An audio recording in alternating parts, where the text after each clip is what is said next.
In this video, highly reputable universities provide irrefutable evidence that your decisions are indeed contaminated. Is our personality in our DNA? Dr. Chopra comes at this as a doctor, as a scientist, and a very eloquent speaker, given us so much to think about. We've been able to look at the brain. We've been able to look at gene expression.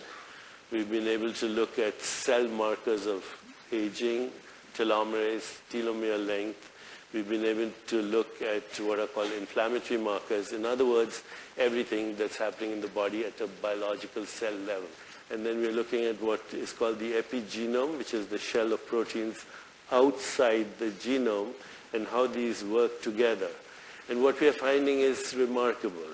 You know, in the beginning, nobody would believe us, but now we have collaborations with Harvard, UCSF, UCSD, Scripps, with digital technology, with Duke University, with Mount Sinai.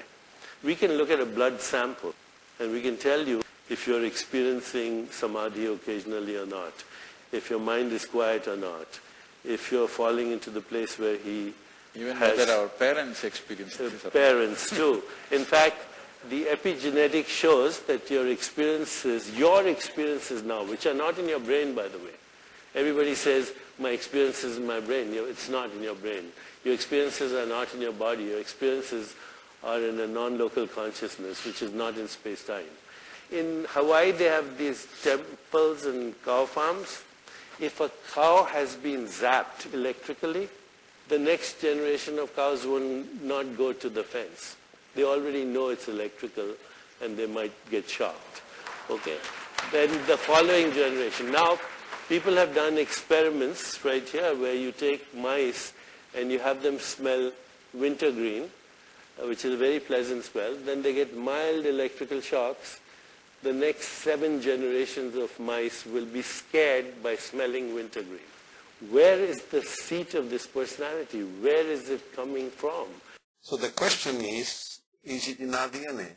Do we have control, or are we responding to someone else's behavior?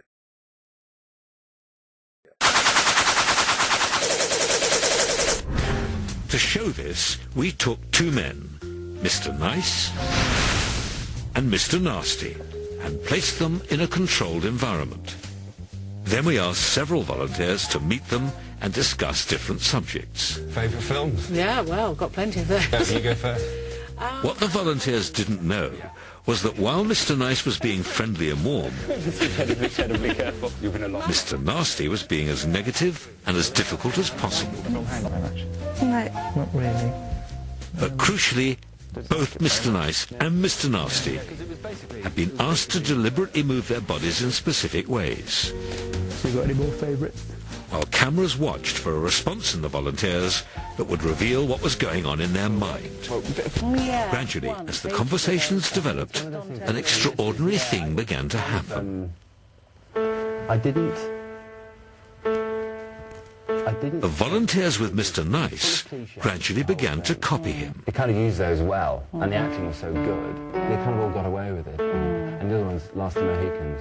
No, I didn't see I mean, I shouldn't, there's no reason to suggest that we should like that, but there's some... Meanwhile, those with Mr. Nasty didn't copy him at all. Well, I'm really enjoying 24 at the moment. Have you seen that? Saw it once. Yeah, no, didn't like it very much. No? No. And I think it's the sort of thing I like going to the cinema with myself. Because the volunteers like Mr. Nice, I mean, some people say they like to, share their mind prompted them to mimic him. No, I often go by myself. A subconscious attempt to strengthen the bond between them. Because I've been in the business. Well, that's what everyone says, it's fantastic. There are so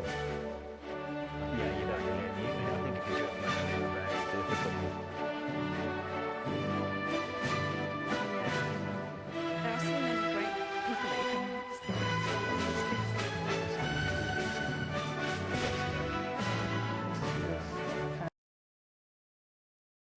Consider this study of modifying the environment.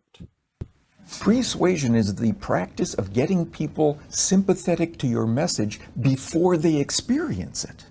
It is what you say immediately before you deliver your message that leverages your success tremendously. There's this interesting study. A guy goes to a shopping mall in France, and he tries to get women's phone numbers as they pass various shops so he could call for a date. One of them is a shoe store, and another was a bakery.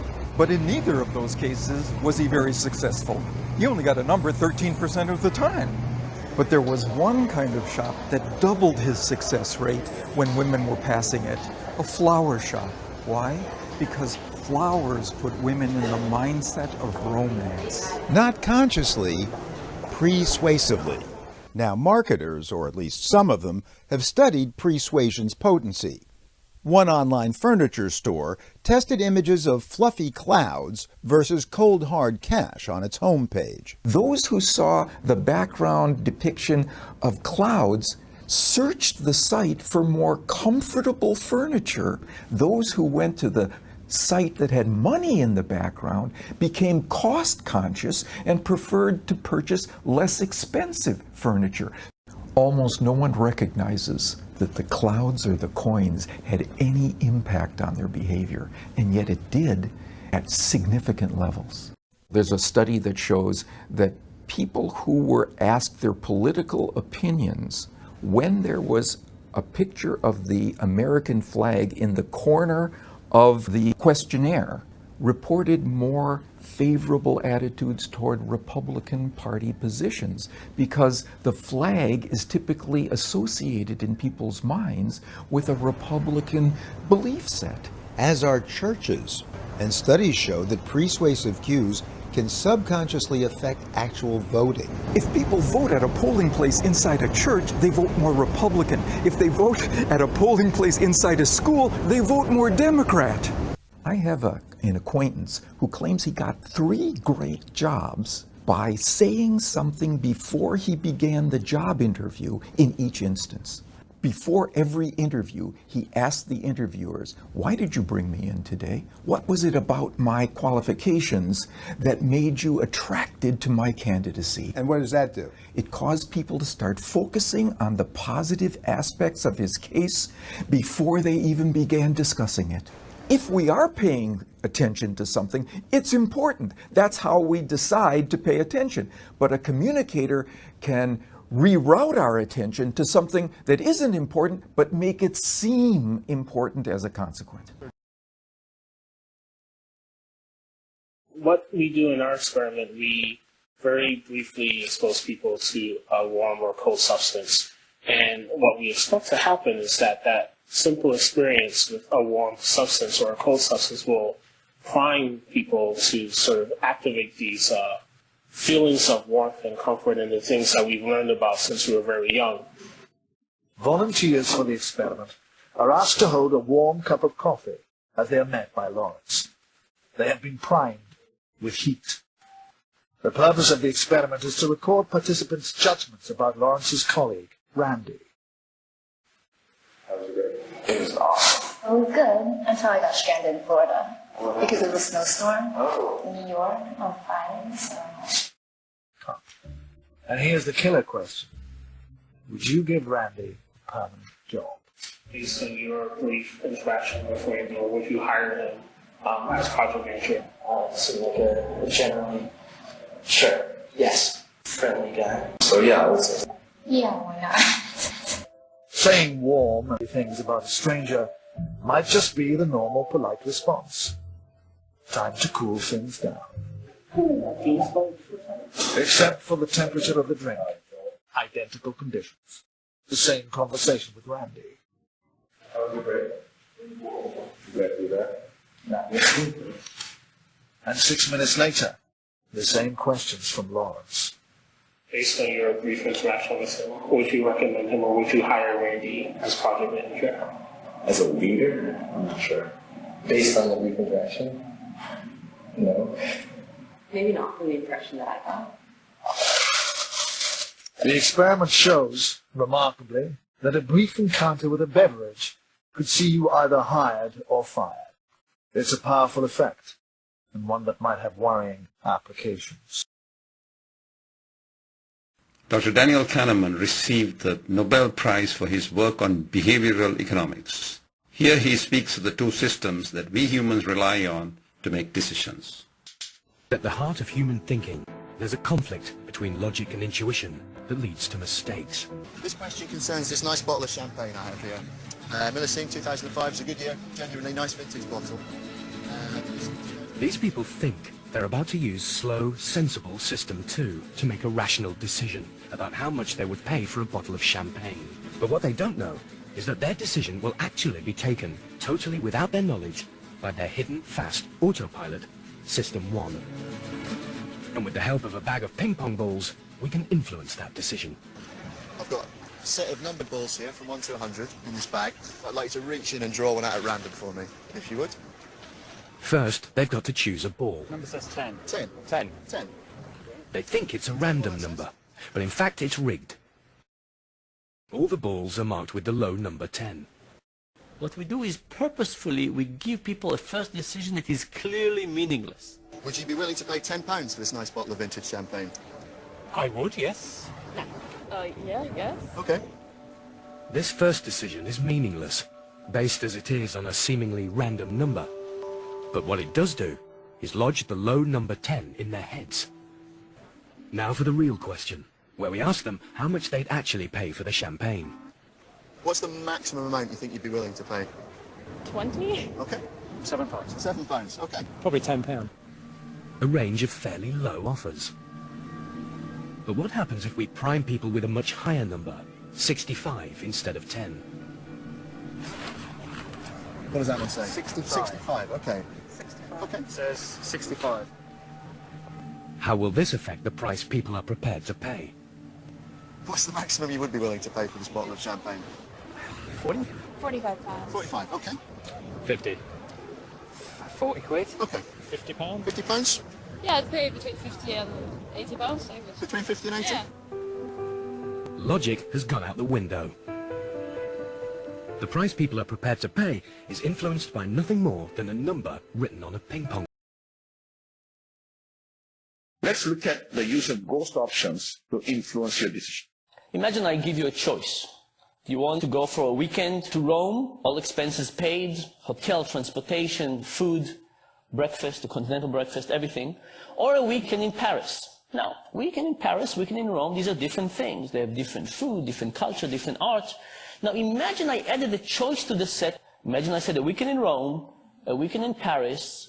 What if it was a trip to Rome, all expenses paid, transportation, breakfast, but doesn't include coffee in the morning? If you want coffee, you have to pay for it yourself. It's €2.50. Now, in some ways, given that you can have Rome with coffee, why would you possibly want Rome without coffee? It's an inferior option. But guess what happened? The moment you add Rome without coffee, Rome with coffee become more popular, and people choose it. The fact that you have Rome without coffee makes Rome with coffee look superior, and not just to Rome without coffee, even superior to Paris. Here are two examples of this principle. This was an ad from The Economist a few years ago that gave us three choices. An online subscription for $59, a print subscription for $125, or you could get both for $125. I took this and I gave it to 100 MIT students. I said, what would you choose? And these are the market share. Most people wanted the combo deal.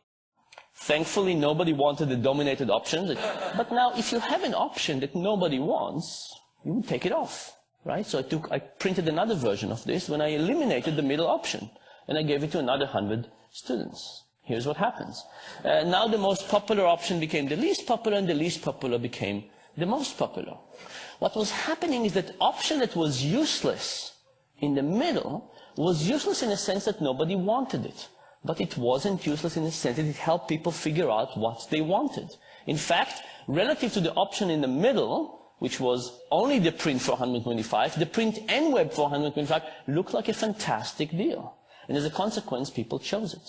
The general idea here, by the way, is that we actually don't know our preferences that well. And because we don't know our preferences that well, we're susceptible to all of these influences from the external forces. This practice is quite evident at McDonald's. Here's a sample menu of fries at McDonald's.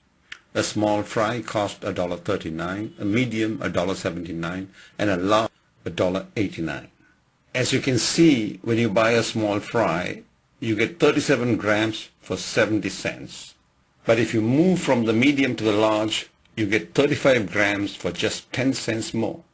Ladies and gentlemen, the medium fries is a ghost option that McDonald's has placed, knowing fully well that you will move to the large fries.